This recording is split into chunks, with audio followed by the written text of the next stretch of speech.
Hey people, welcome to Accidental Gods, to the podcast where we believe that another world is still possible and that together we can make it happen. I'm Amanda Scott, your host at this place on the web where art meets activism, politics meets philosophy, and science meets spirituality, all in the service of conscious evolution and increasingly in the service of finding a way through to a generative future that we would be proud to leave to the generations that follow us.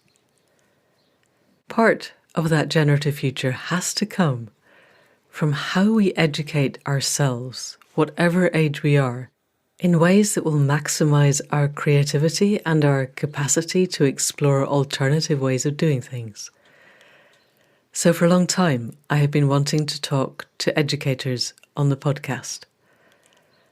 And quite by chance, I came across Professor David Helfand, whose TED Talk describing the creation of Quest University in Canada was really very inspiring.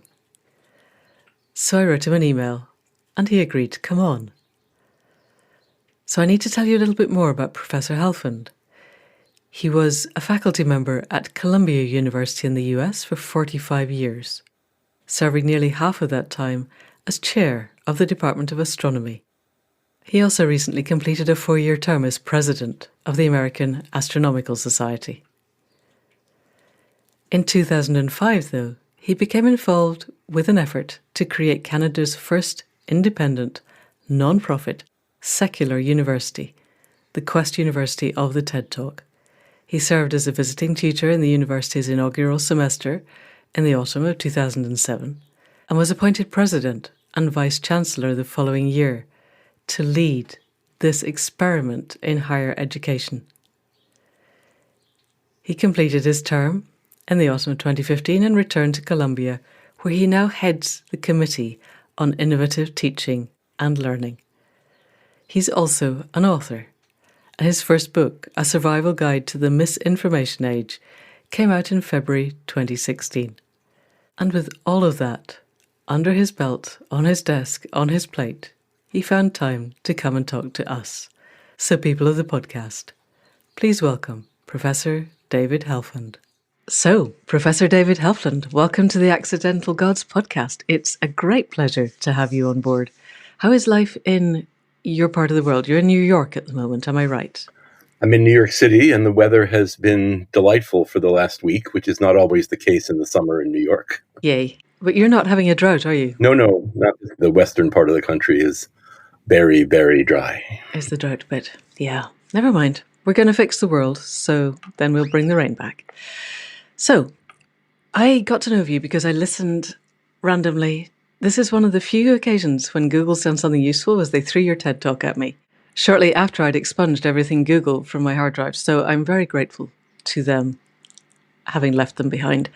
And I listened with awe, partly to the fluidity of your delivery and its really quite sharp intelligence. I was delighted, but also listening to someone who was talking about a way of creating higher education that sounded obvious once you'd said it, and as if it actually worked in ways that my experience of higher education weren't like that at all. And I went through a veterinary degree, which was probably more effective than quite a lot of others, but even so, if we'd been taught the way you were teaching, medicine in this country would be a different thing.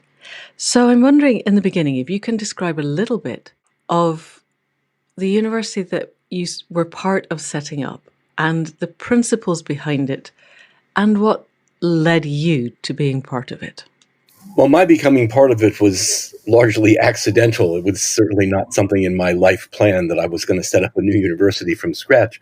I had been at Columbia at that point for 25 years or so. And when I arrived at Columbia, I was delighted to see that it was the only major university in the U.S. that had a true core curriculum. That it had a curriculum in which every incoming student was reading the same book the same night of the week and was discussing it the next day in a 20-student seminar. So I thought this was marvelous as a common intellectual experience and a wonderful way to impart some skills like rhetoric and writing and reading deeply and things like that. But I was simultaneously appalled that this core curriculum, which is called the intellectual coat of arms of the institution, consisted of 7 humanities courses, 0 math courses, and 0 science courses. And as a scientist, that didn't seem to me like a complete coat of arms. And so being young and naive, I thought, well, we have this system of required courses. I'll just make up some science courses, and then we can add that to the core curriculum. So 27 years later, I succeeded in that quest. Things move at a glacial timescale in university administration. And the summer that we had effected this, I got a call from David Strangway, who had been president of the University of Toronto and president of the University of British Columbia, who on his retirement decided to set up in Canada the country's first independent, nonprofit, non-governmental university on the American liberal arts model. That is, you wouldn't go to study history or to study physics. You would go to educate yourself over the first 4 years. Wow. And he said, David, I'd never heard of this person, of course. And he said, I've heard what you've done by integrating science into this liberal arts curriculum at Columbia. We're starting a brand new university from scratch. So we want you to come out to British Columbia to tell us all about it. So I said, I'd devote one day to this. I thought that was interesting. The idea of starting a university from scratch was very interesting to me, being in a 260-year-old one, which, as I say, moves on geological timescales. And so I went out for a day, and effectively I came back about 10 years later because it was such a riveting possibility to start literally with a blank sheet of paper and think how one would design a university for the 21st century for today's students, not miniature versions of ourselves 50 years ago, and to have freedom to set up a curriculum and a culture as important as the curriculum to attempt to educate students who could address some of the rather serious and certainly global problems that we face today. Magic. Gosh, it sounds wonderful. I'm kind of curious to know what happened to the rest of your life when you spent 10 years in Canada, having been in New York. But let's leave that for the moment and come back to it. So you're establishing a curriculum and a culture. What were the core principles or values underlying both that you all agreed on? I'm guessing you did all agree, however many of you there were. And I'm also guessing there were more than 2 of you doing this. It wasn't just you and David Strangway. How did you decide on what the core principles were, and what were they? Let's start with the culture, because that's so important. The first thing we were determined to do was to not repeat the error that I think many universities are structured around, which is the 19th century model of subjects and therefore departments. The idea of getting a PhD has been characterized as learning more and more about less and less until you know absolutely everything about nothing. And the problem, what we do in universities, is put everybody who knows the same everything about the same nothing in a building. And that's the economics department, or that's the physics department, or that's the English department. And they rarely talk to each other. Whereas the problems that we face clearly cross these 19th century disciplines in a variety of ways. And therefore, we didn't want to reify this kind of structure that isolates people, but rather one that brings people together. And so this was built into the concrete, in that we had a circular academic building where the offices were assigned to faculty by lottery. And so a music professor would sit next to a math professor, who'd sit next to a poet, who'd sit next to a physicist, and they'd actually talk to each other. The academics, like to learn new things, usually. That's why they became academics. But here they're learning things from other people. And so we ended up with our largely innumerate music professor and our largely tone-deaf math professor teaching a course together on the mathematics of music, where they could model learning in the classroom because they were actually learning for themselves. So no departments. That was number one. Number two, another, I think, terrible mistake we make in universities is to set it up as a competitive process. When I went around Canada and the US talking to people in the private sector, in the public sector, and NGOs about what they were lacking in the university graduates that they were hiring, number one was always their inability to collaborate with people from different backgrounds and different experiences to solve problems for my organization. And so we determined to set this up from the beginning as a collaborative environment, not as a competitive environment. And so most assignments, not all, people wrote their own essays and things, but most assignments, most activities in class, most activities outside of class, of which there were many, were done in groups of 3 or 4 or 5 people working together in the same class. So that was also very important. Thirdly, close contact between faculty and students is essential for effective learning. And so we built classrooms that only held 21 chairs, 20 students and 1 faculty member, or in some cases, 19 students and 2 faculty members. And we had oval tables. We spent a week arguing about the tables we were going to put in these classes. And it was a week extremely well spent because we got these oval tables that divided into either 6 or 8 sections on wheels, and the chairs were all on wheels. So you could easily reconfigure a classroom in 30 seconds to be groups of 3 people working together or everyone sitting around discussing something. And across the hall from each of these 20 student classrooms were little breakout rooms with a whiteboard and 3 chairs and a table. And so if you were dissecting some essay or something, you could assign various pieces of it to groups of 3. They'd send them off for 40 minutes to come back and report to the class or develop a debate position or whatever. So that kind of physical structure really makes a difference in the culture. Is this a physical structure that you derived new, or is this based on something that already existed that you kind of crowdsourced in? Well, there's been a lot of evidence on the maximal class size, and that's where 20 came from, that anything bigger than 20, it's too easy to become anonymous. Okay. And, sit in the back.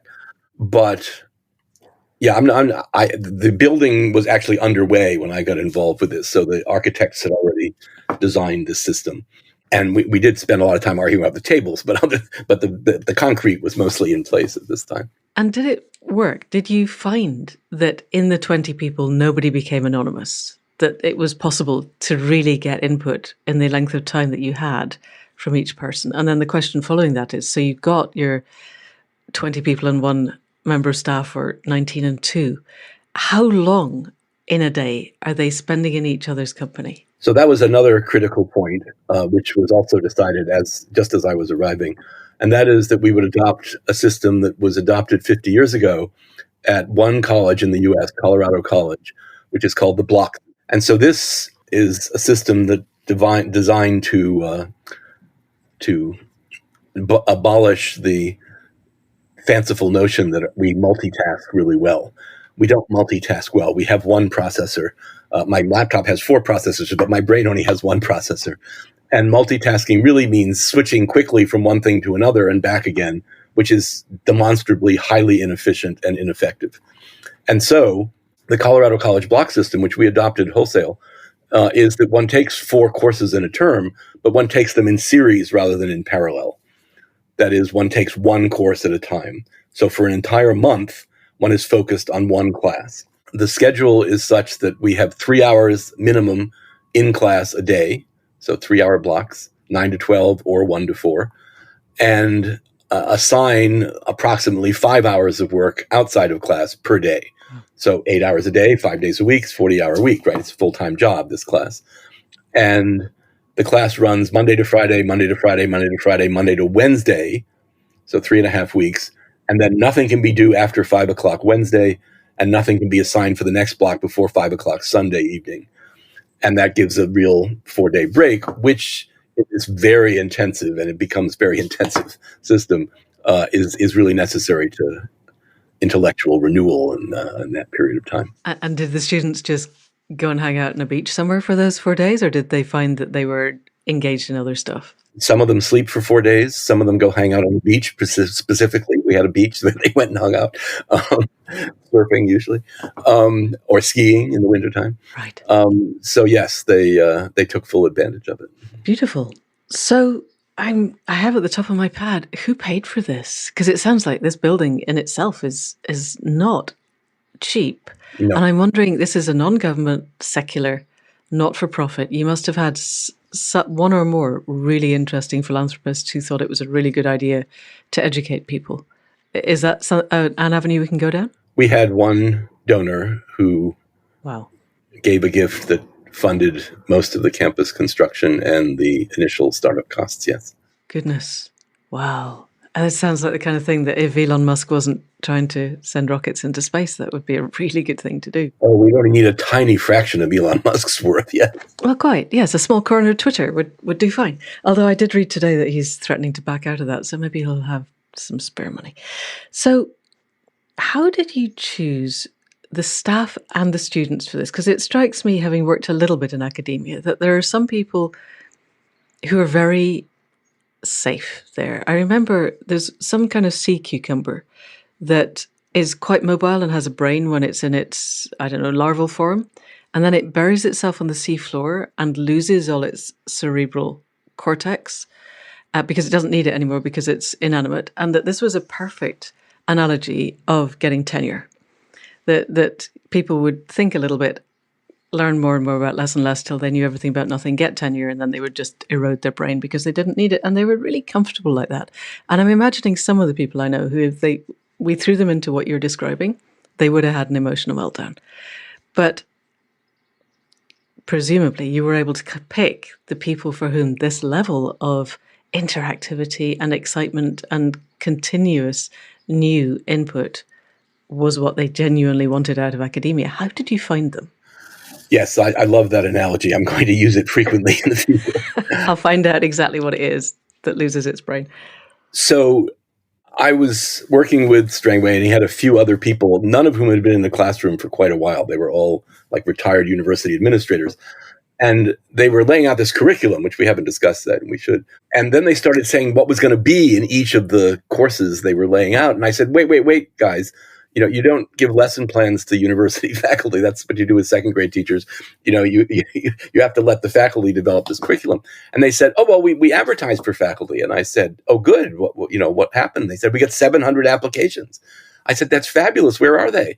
I said, oh, they're in the boxes over there. See those boxes? So I said, let's open the boxes. So we opened the boxes.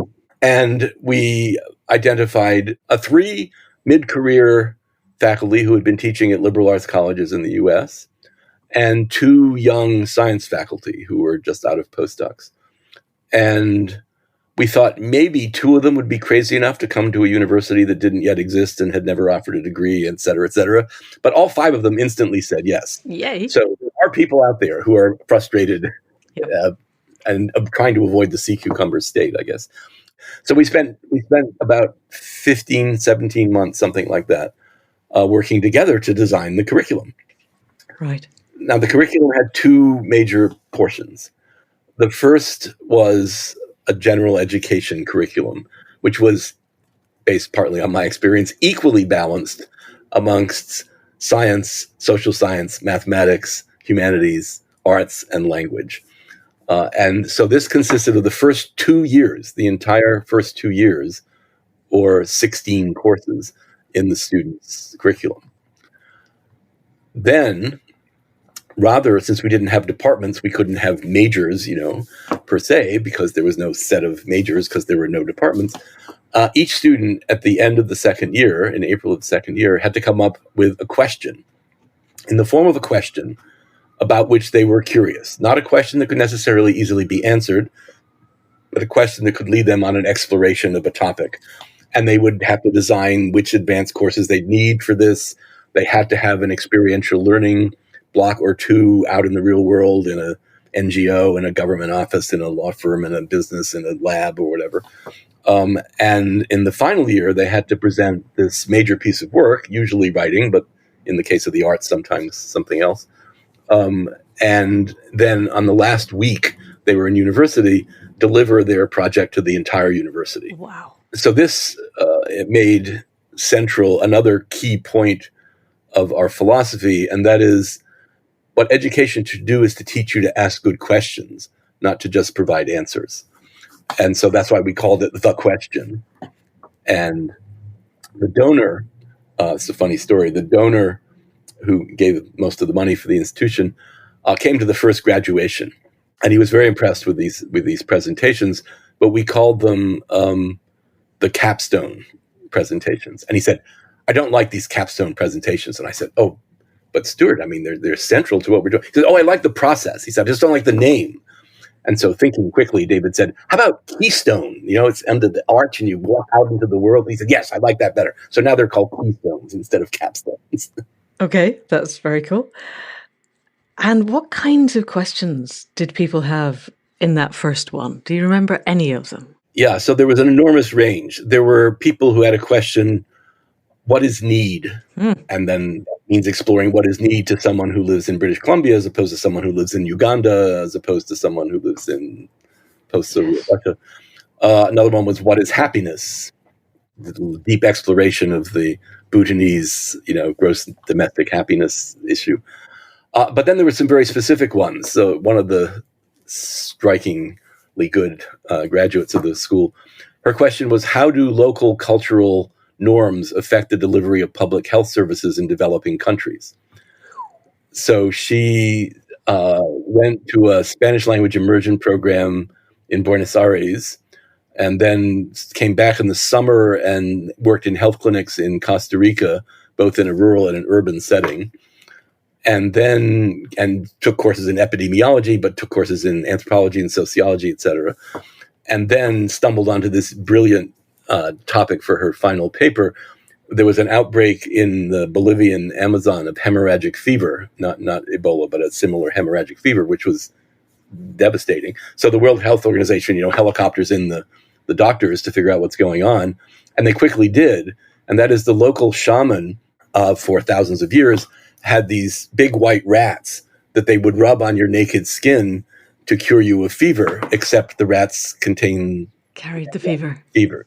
And so what he documented was the negotiation between the World Health Organization doctors and the shaman to stop this practice and stop the spread of this disease. So that was a direct, and went on to graduate school in epidemiology and is now doing several things, working for the Gates Foundation, working for the CDC, in epidemiology. Fantastic. Gosh. And I'm thinking also, listening to that and remembering your TED Talk, very briefly, I'd like you to reprise the bit of the TED Talk of your experience of outside of Quest, going to the fourth grade. I don't even know what age fourth grade is, but school where everyone sticks their hand up, and then coming back to a standard university, because I'd like to leap off from that into more about your students. Yeah, so that was while I was at Columbia in New York City, and I was invited to speak to a bunch of fourth graders, which are 10-year-olds. And I talked about the universe, as I am wont to do, since that's what I study. And at the end of this talk, everybody had two hands up in the air. They didn't have one question, they had two questions each. And they went on for at least half an hour. And by it was lunchtime and they were getting dragged away by their shirt collars by the teachers. And they were still asking questions about black holes and quasars and pulsars. So it's very, inspiring experience. The curiosity is still there, in fourth graders. And I came back to teach my afternoon seminar at Columbia, which is in this science course that's required of all first year students. And so I had my 20 students sitting around the classroom. And I was about to talk about an extremely, to me at least, exciting article where scientists had spliced green fluorescent protein and red fluorescent protein genes into this rabbit embryo, and then magically a third splice that randomized the expression of the other two. So instead of getting two colors, you got what's called the technicolor brain. You got dozens and dozens of colors. And when the rabbit grew up, rabbit's perfectly fine, you can trace, like from the visual cortex, from the eye back to the visual cortex, how the electrical signals move. It's because these neurons light up sequentially in all these different colors. So I thought this was so amazing. And I was really excited to talk about this. And I come into class and, four of them are on their phone texting with their thumbs and two of them are asleep. And the other ones are sitting in the front and they've got their paper at the right angle and their pen ready to take notes, even though it's a seminar, so we don't lecture. And I looked at them and I said, why aren't you more like fourth graders? So not recognizing a rhetorical question, five of them raised their hands, the first year students, So the first one says, well, Professor Helfand, you have to understand that when you're in fourth grade, you don't know how much there is to know. And so if you're curious about something, you ask a question.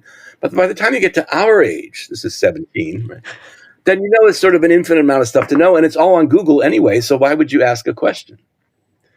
So that was pretty painful, but I nodded. I said, okay. and went to the next person who said, well, Professor Helfand, you have to understand this is a seminar. And I said, yes. I said, we spend a lot of money to provide these small classes for your first year students. And he said, oh, but the point about being at Columbia is to, beat everybody else and come out on top. And asking a question is a sign of weakness. So in a seminar, you never ask a question, you only make statements.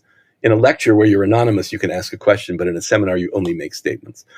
Anyway, it went on, it got worse until the fifth person, Professor Helfand, what you don't understand is I'm paying for a degree, not for an education. And that was a light bulb. It was like, now I get it. They're paying for a degree, not for an education. Yes, and that was the bit that, of the many bits that stood out. And I wondered whether it's different. I went through a system where I was towards the end of the age where the government paid for everything, but I didn't pay for anything. And I really wanted to be educated. But do you think that experience, staying at Columbia, was that a universal concept? First of all, that you don't ask questions in seminars, you just make statements. Was that your experience, that that's what the students did? And do you think it was universal, this idea that they just want the degree because it's another tick in the box to earning huge amounts of money? Or did you even at Columbia notice the ones who were just interested in learning stuff? Yes, there's certainly both kinds at Columbia. Unfortunately, the way the system works in the U.S., we have 61,000 applications for 1,100 positions. And so if you don't start when you're in fourth grade with the extracurricular activities and the violin practice and the sports teams and the odds of or if you're in science, getting your parents to hook you up with someone at the age of 15 for some research lab where you're going to get a paper out before you get to college. Oh, God. You have a very little chance of getting in. And so, unfortunately, they're socialized into this resume building mode, and then they get here. And it's certainly not all of them, of course. Many of them are desperate for an education here. Okay. But a non-trivial fraction of them, this is just a box. And even if they're sort of interested in what they're doing, the point is to get to the fourth year and get that box, on that new line on your resume that says you have a Bachelor of Arts degree from Columbia University.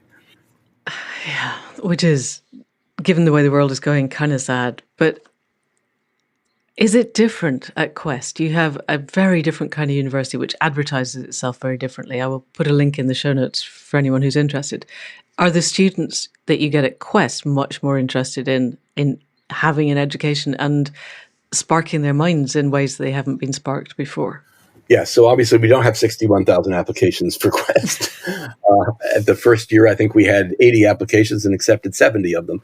It got a little more competitive after that. But yes, these are students who are clearly not buying the prestige name of a 250-year-old university, because the universities, when the first four classes, had never offered a degree. At graduation, there were many graduations in which it was noted that more people have flown in space than have graduated from Quest University. Yes. And they ranged from people who were truly lost, fell out of the K through 12 system. We had people who didn't graduate from high school. And we had quite a few people who were not coming directly from high school. That is, they'd taken 1 or 2 or 3 or 4, even 5 years off to do something else, to work, to travel, to do something else. And that also raises the maturity of the discussion in the classroom by having people that have done something other than be in school for their whole life. I was thinking that's going to make a real difference to the quality of the conversations. And I'm hoping and guessing that some of these people from either end, the ones who didn't even come from high school or came without having qualified, to the ones who'd been out for quite a while, that both sets would end up with really interesting questions that are not standard academic questions. Already you had, what is need? Yes. It sounded like a Schumacher question. I did a master's at Schumacher College, and that's exactly the kind of question we were asking there. But that was a college where we did yoga every morning. And I'm guessing Quest is probably not a college where you do yoga every morning. Oh, our dean of students is a yoga master. Yeah. There we go. Right. Well, that makes a lot of sense. But again, not everyone at Quest at all did yoga. Has to do the yoga. We had soccer players, and we had artists, and we had a wide variety of people. Very, very few people who had followed a very traditional path to university. Right.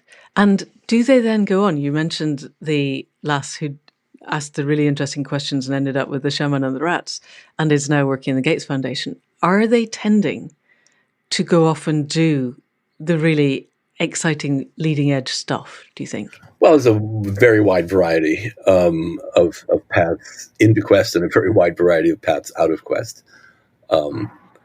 There are people that go to graduate school, to medical school, in a more or less standard way, although they often take a year or two off before they do that because that's what they're used to and they have other things to explore.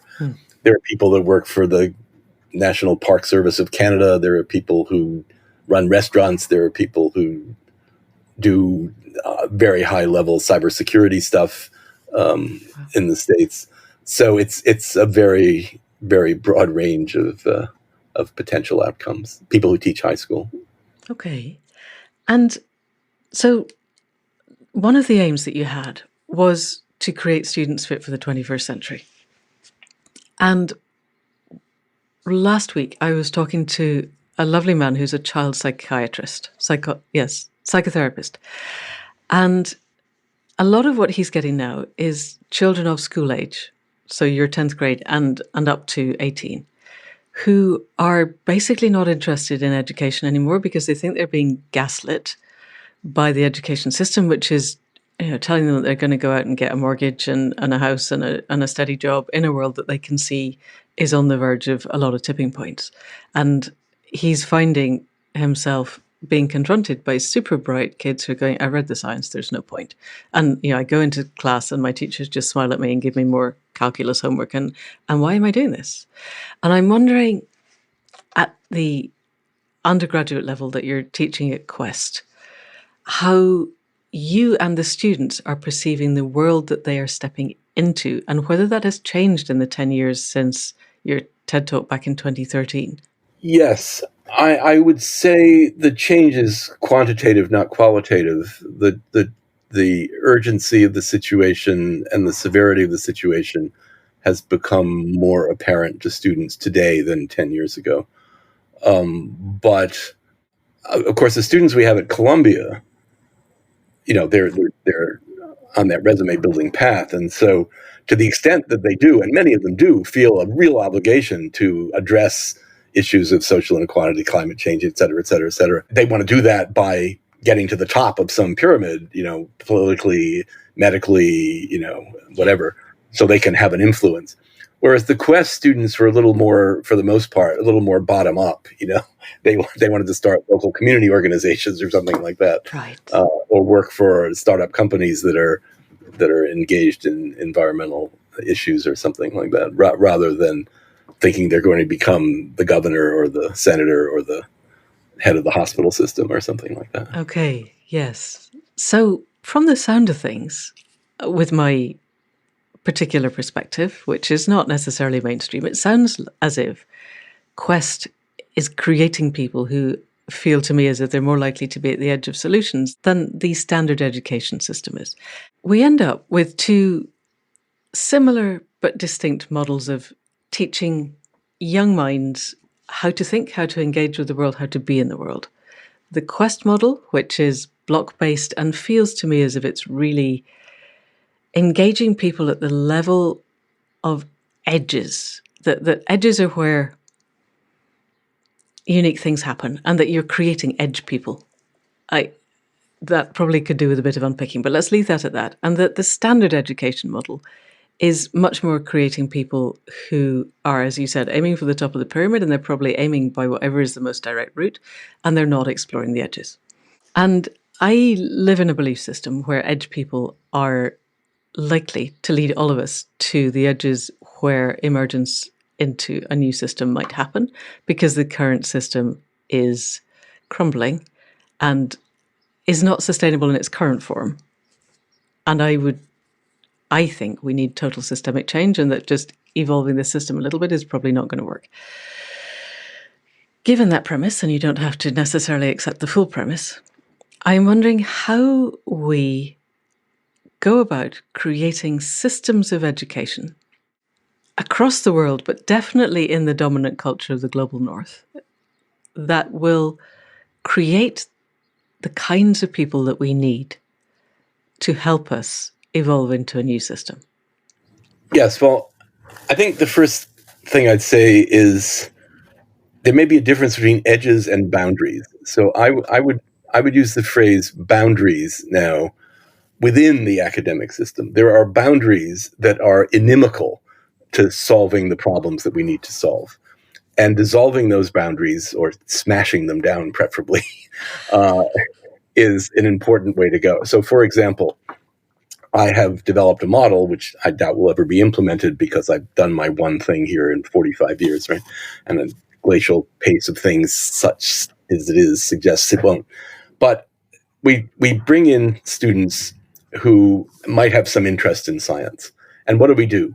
We put them in a class that teaches 19th century chemistry, and another class that teaches 17th century physics, and another class that teaches 17th century mathematics, that is the calculus, right? Those are the three courses they have to take if they're going to go on a science trajectory. This is not something likely to either excite students who have other options. They're very bright students. They could do lots of different things. It's not likely to engage students who feel they come from, say, a disadvantaged community and want to give back to that community in some way. And it doesn't foster anything other than competition, because these are huge lecture classes graded on a curve.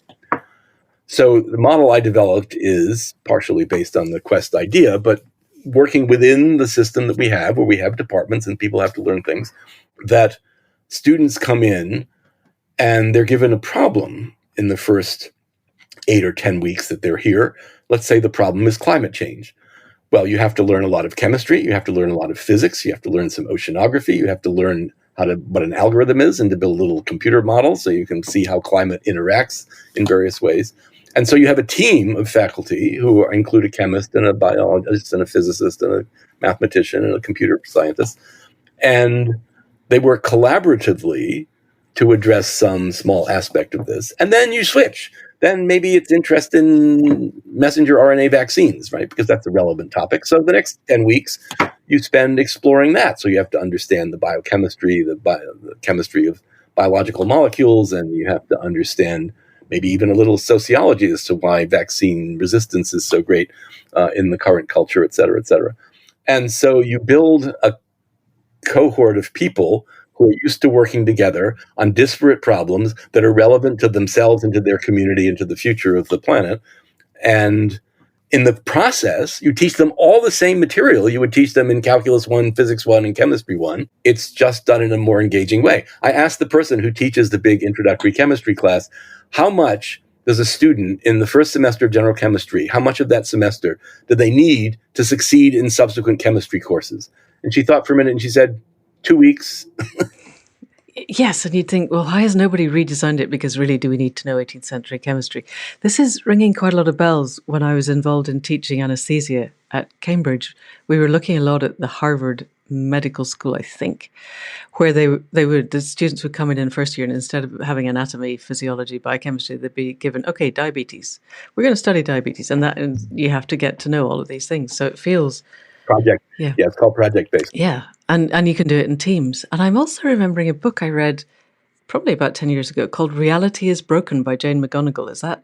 Are you familiar with that? I think I've heard of it.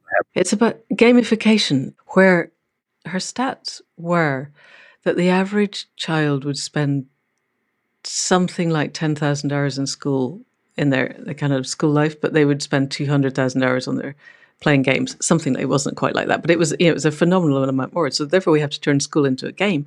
And instead of coming in and having your maths class or whatever, you'd come into school and you'd go into the library and there'd be a magic spell hidden in a book.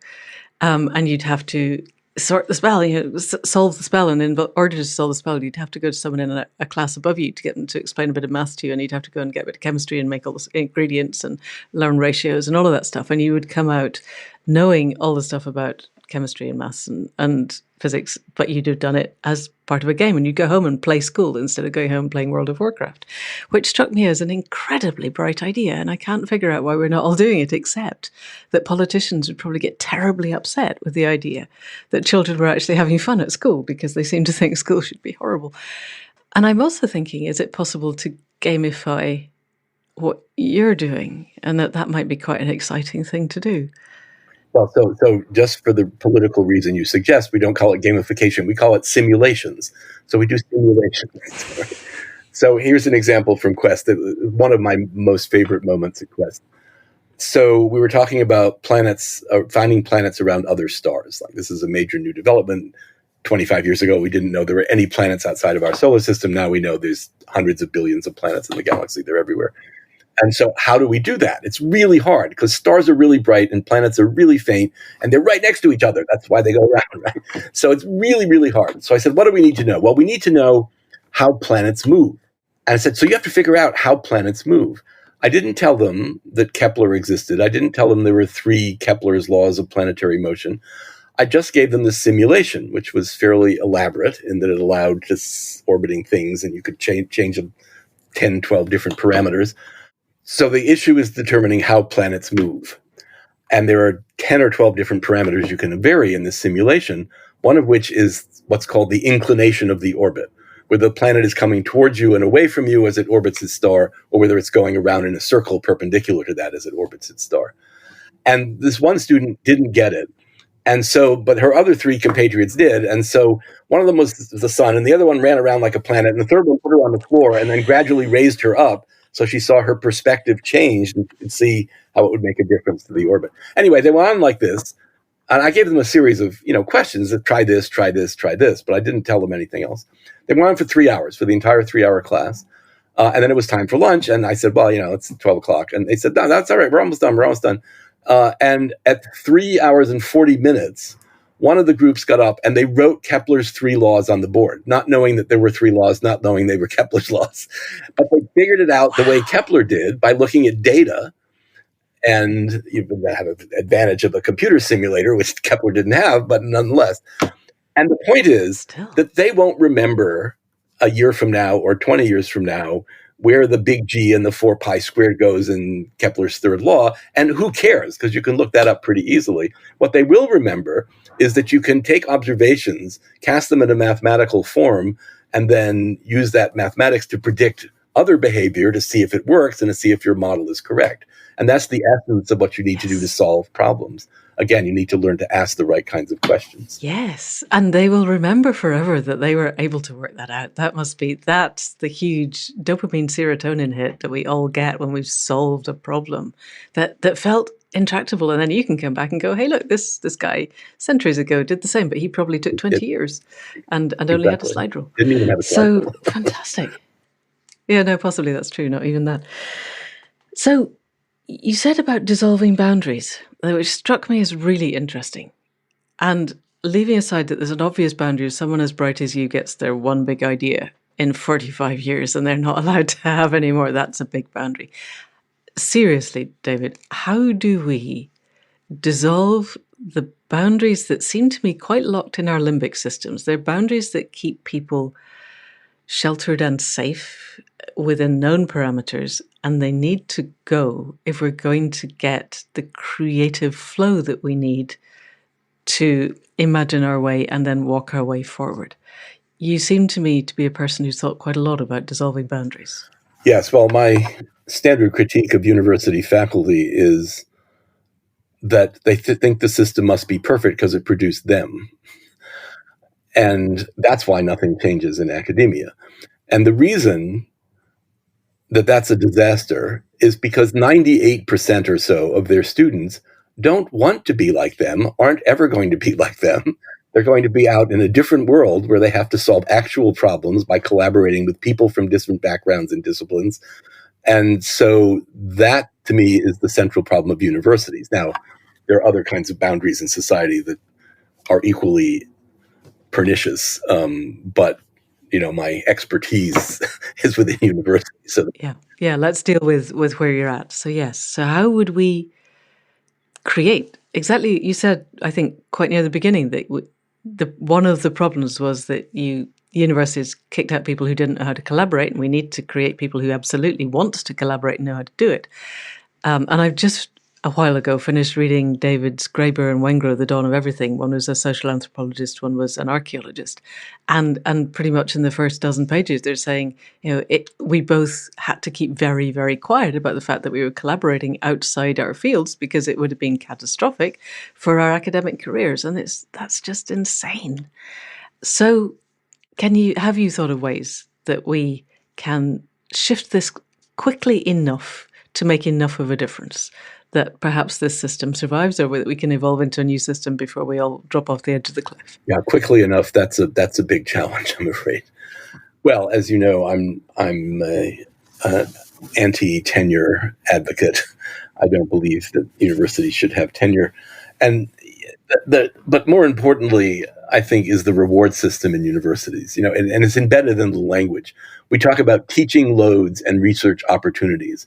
We never talk about teaching opportunities and research loads, right? Right. And so the reward system is so skewed in the major research universities, not everywhere, of course, that one actually is punished for investing energy in teaching and rewarded for investing energy in research, which has nothing to do with undergraduate students, or sometimes does, but peripherally has to do with undergraduate students. So that's the reward system is a major problem. Now, I must say, I don't know if you know this, but in the last 3 years, since the beginning of the pandemic, 2.5 years, the number of college students in the United States has fallen by 1 million. There are 1 million fewer college students in university today than there were 2.5 years ago. As a result, we have many colleges in this country, as you probably know, universities too, and they are closing at the rate of 2 a month. And you might say, well, those are the weak ones, so they not a great loss to the system. But those are the ones that gave people opportunities from communities that are not like Manhattan or Los Angeles, and had an opportunity to open their horizons a little bit and learn something else. And the biggest fall is in community colleges, which is our 2-year institutions, from which one can then either go on to a career or go on to a 4-year institution and make up the last 2 years. Something like 50% of that million people has fallen off from those colleges there. And so, at some level, if we believe in a market economy, you don't have to, but the market will tell you this is not going to work. And while the elite research institutions, which have multi-billion-dollar endowments, are not going to go anywhere soon, the vast majority of people going to universities will demand something different, or they just won't go. And so that, one could argue, is an encouraging sign. But I think it's incumbent on the well-endowed large research universities to lead rather than follow in this, and that is not to preserve the 19th century model that we're so comfortable with, but to innovate in ways that they have the resources to do if we could just nudge the culture and dissolve some of the boundaries within them. Yes. So if Elon Musk were to decide not to buy Twitter and instead to fund a new university, could be on the internet, it could be in person, it could be both, and he said, Professor Helfand, I would like you to come and help me design it, in a relatively brief container, what would it look like now? Would it look like Quest exactly, or would it look slightly different? And if so, how different? Well, the good thing about Quest is we did some experiments, and I think experimenting as a scientist, I think experimenting is crucial. And so the first thing I would say is we're not going to define this like an engineer from top to bottom in the beginning before we open. We're going to take some principles like collaborative learning, like boundary-free learning, no departments, like faculty who don't necessarily have exactly the credentials a standard university would require, but can contribute to the education of our students. We're going to start with some principles like that, but we're going to set up structures. And maybe if we're dealing with Elon Musk's money here, we could set up several experiments simultaneously and see which one worked best. Right? Yes. And I have to say, I would crawl over broken glass for a job at a place like that. And I would tweak my CV so it sounded really, really useful and that you definitely needed me because it sounds so much fun. Okay, I think that's probably a really good place to end, unless you had any particular final word for people listening that's going to encourage them to believe that education has the solution to the crisis of the moment. Well, I think education has a contribution to make to the solutions of the crisis of the moment. It's certainly not going to solve all of our social inequities that contribute so seriously to the problems. I think it has the capability of educating people, that is not training them, but educating them to think broadly enough to address the issues that we face. Yay. Professor Helfand, thank you so much for coming on to the Accidental Gods podcast. It's been my pleasure entirely. And that's it for another week. Enormous thanks to Professor Helfand for his erudition and fluency and great breadth of understanding and thought.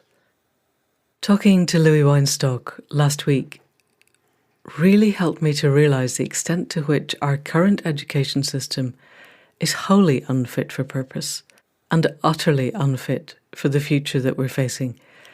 And it seems to me increasingly important that we find ways of learning the best that we can be in the best possible ways. And I know that there are a huge number of really dedicated educators who are looking into this all day, every day. And I am going to explore and find more of them and bring them to the podcast, because this feels like quite a big gap that I haven't been filling as well as I should have done. So we're heading off out in that direction, and this feels like a really good first step. So we will be back next week with another conversation, not yet on education, but they will be coming. And in the meantime, enormous thanks to Caro C for the music and the sound production, to Faith Tilleray for the website and the conversations that keep Accidental Gods and Throughtopia flowing. Thanks to Anne Thomas for the transcripts, and, as ever, enormous thanks to you for listening. And if you know of anybody else who really wants to be part of the generative dance of the world, then please do send them this link. And that's it for now. See you next week. Thank you, and goodbye.